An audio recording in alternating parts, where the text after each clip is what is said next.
Please subscribe, like and share Wens News Network on YouTube.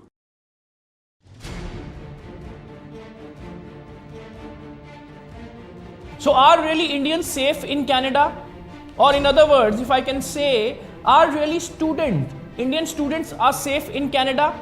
The killing of 20-year-old Shivank Avasthi is raising so many questions on Canadian authorities as well as safety and security of Indian students and Indian diaspora staying in Canada.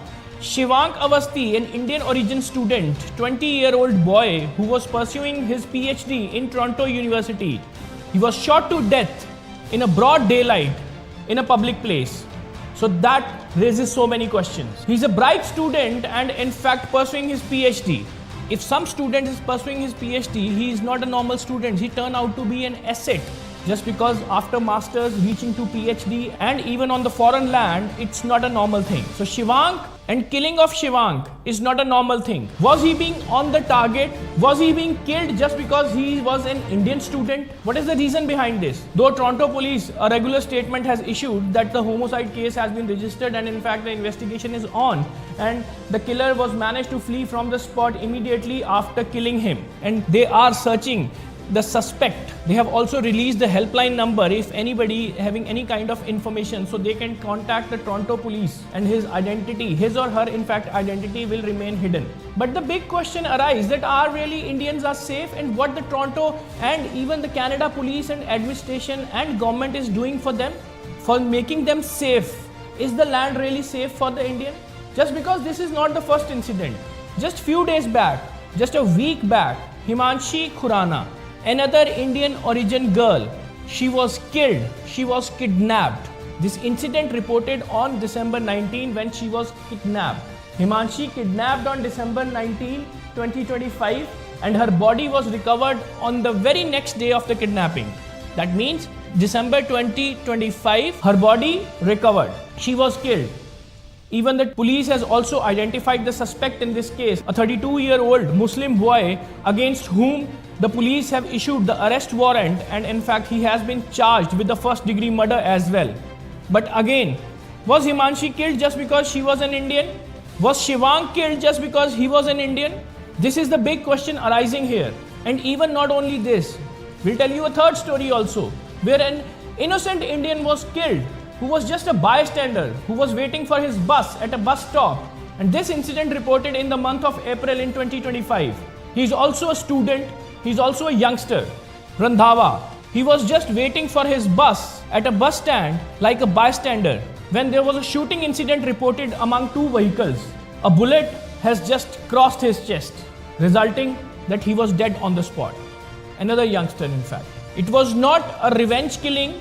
It was not a gang war. Neither Shivank nor Himanshi nor Harsimrat.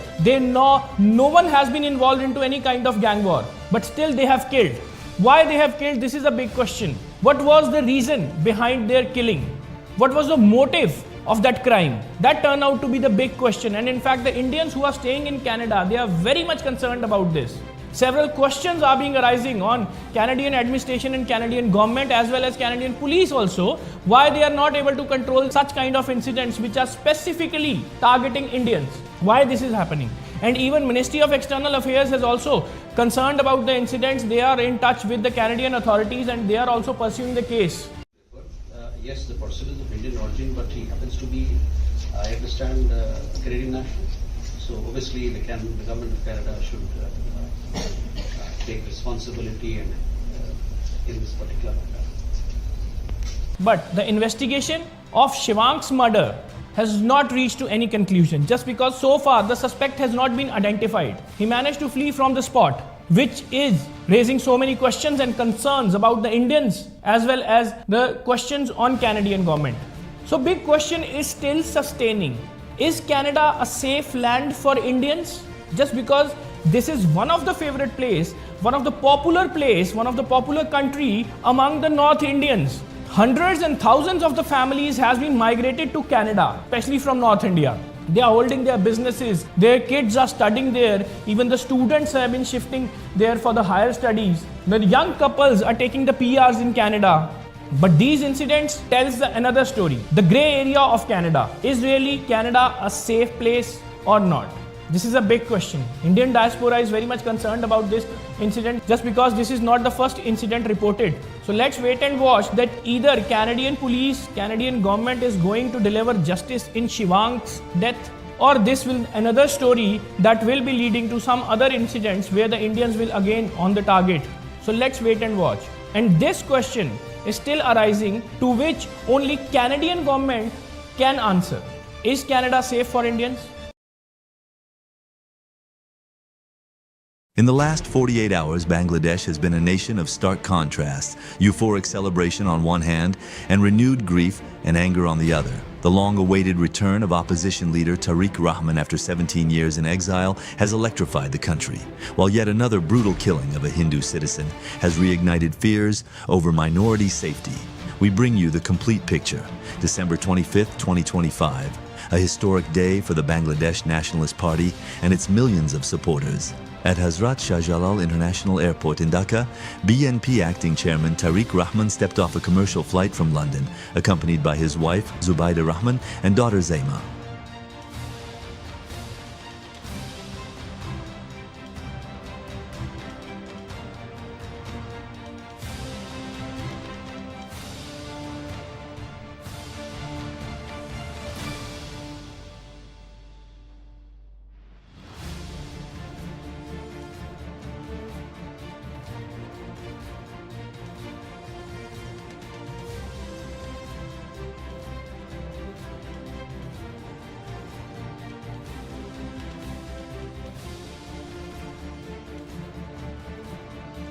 I have a dream, and I have a plan for a safe Bangladesh. A Bangladesh where Muslims, Hindus, Buddhists, Christians, people from the hills and the plains all live together in harmony and security. Dhaka belongs to everyone. We will restore democratic rights, voting rights, economic rights, and above all, communal peace. No woman, no man, no child should ever have to walk in fear again.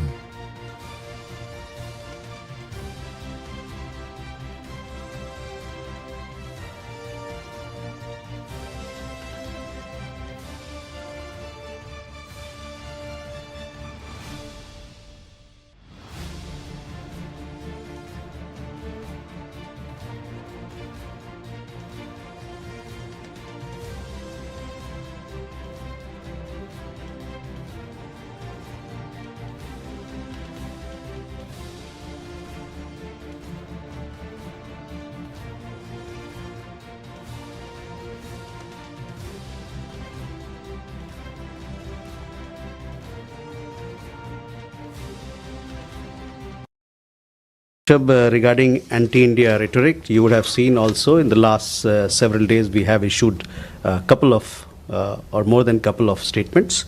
We have rejected the false narrative that has been projected in Bangladesh. You would understand that law and order or security situation or the developments that are happening in Bangladesh is the responsibility of the government of Bangladesh, and to portray a narrative where things go in some other direction is completely false, and we reject that.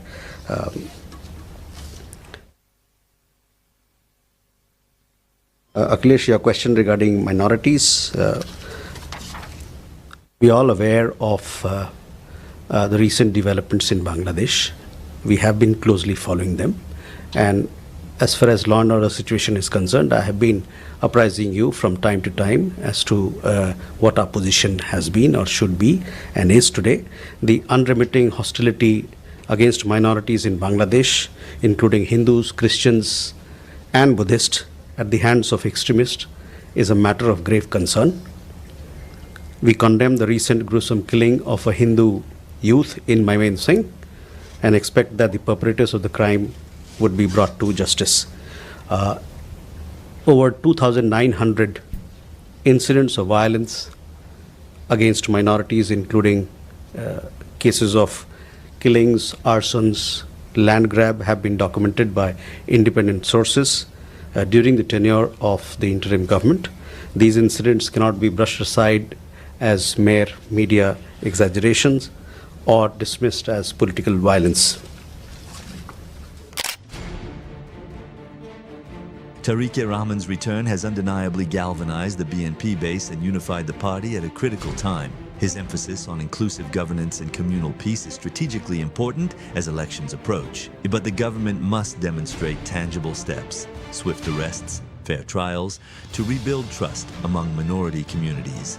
As Bangladesh stands at this crossroads and between hope for democratic renewal and the persistent shadow of division, the coming days will test whether celebration and promises can translate into lasting stability and justice for all.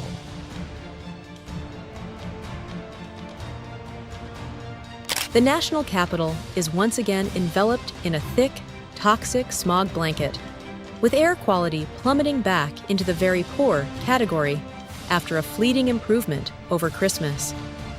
The Air Quality Index, or AQI, has crossed the 300 mark, signaling serious health risks for millions. Our correspondents are on the ground with the latest developments, expert insights, and what this means for residents as we head into the new year.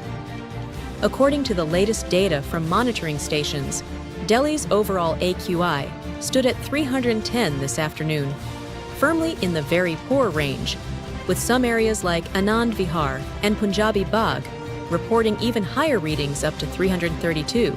This is a sharp decline from Christmas Day, when levels had eased to around 220, 270 in the poor category, offering a brief sigh of relief amid favorable winds. However, overnight calm and dropping temperatures have trapped pollutants once again, turning the city into a haze-filled haze. PM 2.5, those tiny, dangerous particles that can penetrate deep into the lungs, remains the dominant pollutant, exacerbating the crisis. To put this in perspective, Delhi has recorded 0 good air quality days throughout 2025, highlighting a year of unrelenting pollution exposure for its residents. Experts warn that without drastic long-term interventions, this pattern could persist, making Delhi one of the world's most polluted capitals yet again. Timeline of Delhi's 2025 winter pollution surge. Let's recap how we got here. Earlier in December, air quality frequently hit severe levels, with the AQI soaring above 400, peaking at 412 on December 23rd. This prompted the invocation of Stage 4 under the Graded Response Action Plan, or GRAP, including blanket bans on construction, entry of older diesel trucks, and a shift to hybrid schooling. By December 24th, conditions improved slightly to very poor, with an AQI around 305 to near 36, leading to the revocation of those harshest measures. But as we've seen today, the relief was temporary, with pollution rebounding amid stagnant weather. On the action front, stages through 3 of GRAP are still active, enforcing restrictions on open waste burning, industrial emissions, and high-polluting vehicles. Authorities have ramped up deployments of anti-smog guns and water sprinklers across key areas. In a controversial decision that's drawn mixed reactions, the Delhi government has imposed a ban on coal-fired tandoors and street grills used by food vendors, a move aimed at curbing local emissions, but criticized by many as insufficient, given that vehicles contribute up to 18% of the pollution, followed closely by industries and dust. The need for long-term solutions. Debates continue over accountability, with fingers pointed at neighboring states for farm fires, though local sources like traffic and construction play a bigger role this late in the season. Looking ahead, the Meteorological Department forecasts little immediate relief. Air quality is expected to remain in the very poor category for the next 6 days, with potential dips back into severe if winds slow further. This could spell trouble for New Year's celebrations, with possible re-imposition of stricter curbs. As Delhi battles this smog siege, the question looms: how many more winters will we endure this toxic cycle? We'll keep monitoring and bringing you updates. In the meantime, a reminder to our viewers in Delhi NCR: limit outdoor activities, especially for vulnerable groups. Wear N95 masks if you must step out. Keep windows closed and use air purifiers, and stay hydrated to combat irritation. If you're experiencing severe symptoms, seek medical help immediately. For pollution complaints, contact the Central Pollution Control Board hotline